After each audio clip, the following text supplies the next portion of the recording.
Romantická láska a túžby pre panny, jeseň 2025. Milé panny, jeseň 2025 prichádza s energiou, ktorá vás pozýva zažiariť. Po období, keď ste možno viac analyzovali a váhali, prichádza čas otvoriť srdce a dovoliť si byť videné v celej svojej kráse.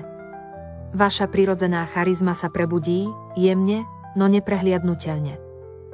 Karta charizma hovorí o tom, že práve teraz ste pre lásku neodolateľní. Vaša energia bude priťahovať pozornosť, komplimenty aj nové možnosti. Ak ste vo vzťahu, váš partner si znovu uvedomí, aké šťastie má, že vás má po svojom boku. Môže prísť obdobie romantického oživenia, nových spoločných zážitkov a vášne, ktorá sa opäť rozhorí. Ak ste nezadaní, karta predpovedá obdobie, keď sa niekto nechá uniesť vašou prítomnosťou, vašou jemnosťou, múdrosťou aj prirodzenou príťažlivosťou. Nebojte sa ukázať svoje pravé ja, pretože práve to je vaša najväčšia sila.